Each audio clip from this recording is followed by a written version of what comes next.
Coucou tout le monde! Alors, je vous avais promis une vidéo pour vous expliquer la différence entre les pierres vertes et les pierres roses qui sont toutes les deux associées au chakra du cœur. Alors, je vais vous donner mon interprétation. Évidemment, ce n'est que la mienne.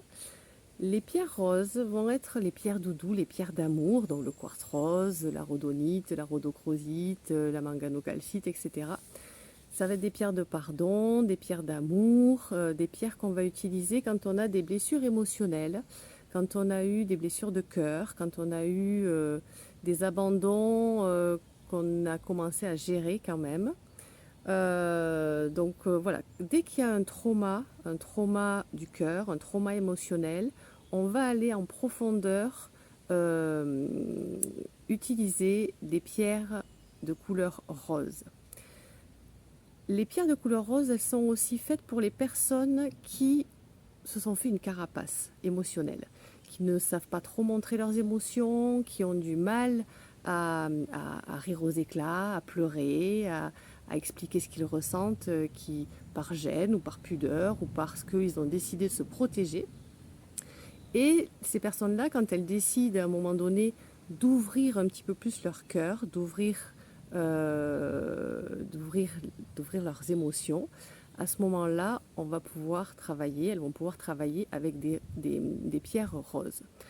Pour les vertes, on va être au contraire avec des personnes qui sont terriblement dans le don d'amour, le don de soi, dans l'empathie, et qui ont besoin d'équilibrer un petit peu tout ça, parce que c'est trop, c'est dans l'excès.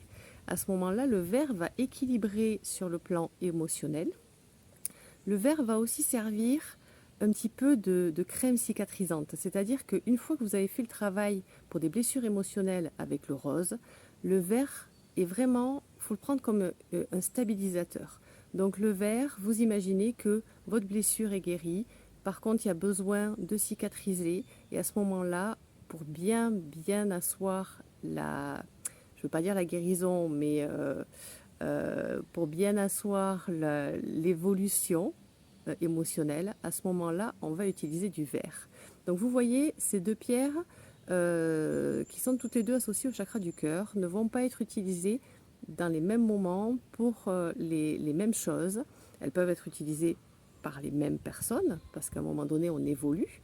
Et il y a aussi des pierres qui sont intéressantes, comme par exemple le rubis sur fuchsite ou le rubis sur zoésite, puisque ce sont des pierres qui ont les deux couleurs. Alors le rubis, on l'imagine rouge, mais là, vous allez voir, si vous voyez ces pierres, le côté rouge est en fait rosé, rose.